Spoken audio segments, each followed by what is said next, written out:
Childcare in Tijuana, Mexico is much cheaper than California, probably anywhere in the United States. We paid my two kids 4 year. Yeah, it was four, and she was one, almost two, and we were paying like 600 and change. Let's say $620 a week. Let me do the math. Never do math in public. Yeah, it was about 600. Let's just call it $600 a week. Oh my God, that is just insane amount of money. Plus, not to mention healthcare. Okay, here in Mexico, they have really good daycares.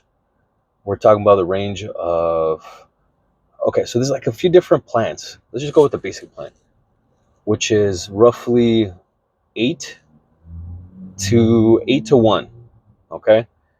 And then if you want to extend it, you can get one to where it's like from 7 to about 3, roughly. Those some schools vary. You can get it to like 4 o'clock, or you know, 8. You understand? Okay, so anywhere from 7 to 4, and then shrink in there for $600 a month. That's the higher end. There's a few that are higher, but let's just say the high end is about 600 a month. Wow, that is just absolutely for one kid. That's for one kid. Okay, 600 a month for one kid. You can go lower. There's actually some places where they were only charging daycare. It was like 130 a month, and depending on which one you go to, sometimes food is included, sometimes it's not. But either way, $130. Wow, the amount of money you can save by living down here. It's like that's what I tell my wife. You get an American dream in Mexico. Are they safe? They're typically safe. We've visited, as far as daycares, we visited about 3 or 4, and every one we went to, all pretty safe, different standards, different quality standards of the ladies who are there.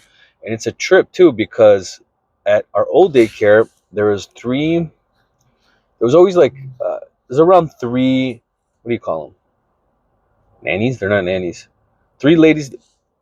Three ladies. Sorry, I thought I was blocking my microphone.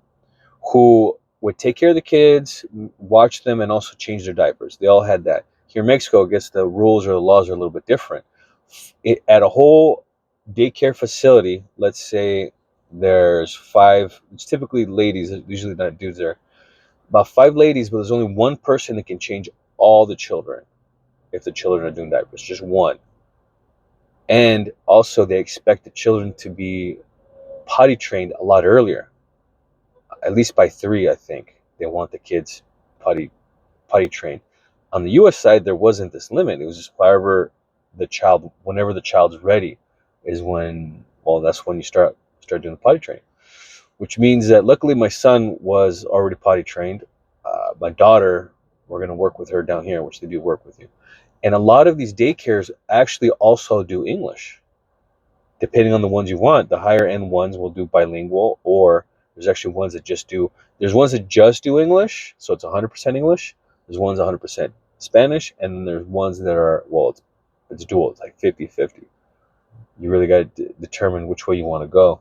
Our plan is to speak English to each other, meaning me and my wife, and also to the kids in the home.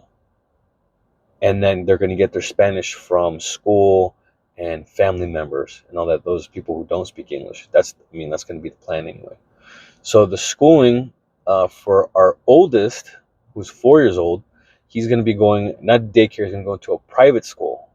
And we did we checked out a bunch of different places, and there's a private school that we like that, you need to qualify for. You got to go. They're basically interviewing you to make sure that the parents are right fit and the kids are the right fit for the school. So right now we want there's one school that's it's above all the other, and it's basically in that price range, about $600 a month for that one. And schooling for that as well is different because they have a uniform. Daycare, no uniform, just certain types of clothes aren't allowed. Actual school, uniforms, which is a lot different than the U.S.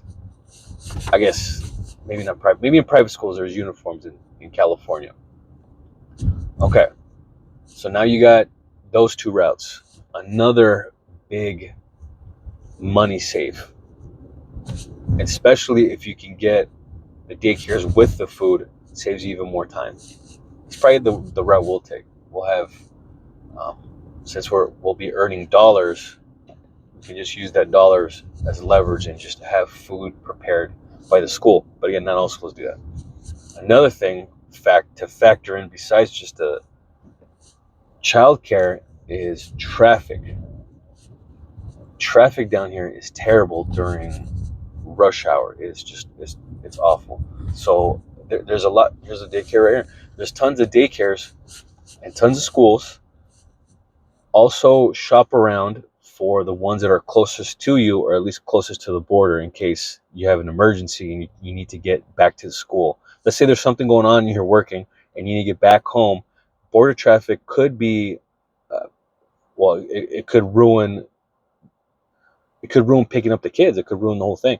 So let's say you leave work at the normal time. You're gonna you normally have enough time to pick up the kids, but there's traffic on the U.S. side, especially like on Fridays, crossing back into Mexico. You need to have a backup plan to have someone come pick up your kid. Also, even in Mexico, let's say you're living in Mexico and you want to go pick up your kid, there's tons of traffic. So a lot of options. Pick the ones that are also closest to you. One more thing. What I found very interesting and actually a really good time saver is that at the each school they will take your kid out of the car for you. There's this one school specifically where they have, instead of, you probably have done this. You're driving in the morning and you're trying to get to where you need to go, and it just so happens to be a school right at drop off. The whole street is just stopped. So instead of people pulling over to the side of the street, you can't go because, well, everyone's trying to either get into the school or trying to let their kids off, like illegally just stop at an intersection and let their kids go. This school had their own alleyway, which they open up during pickup and drop off. And you drive in, you stop wherever there's a free area. The teachers are there from your classroom because you have a drop off time, which is interesting. They will unhook the kid from their car seat and take them out, so the dad and the mom don't have to do anything. Just turn around and go, hey, bye, have a good day. Maybe give them a kiss, and then they go. And the same thing for the way back. You drive down a little alley, they put them in, and then you go.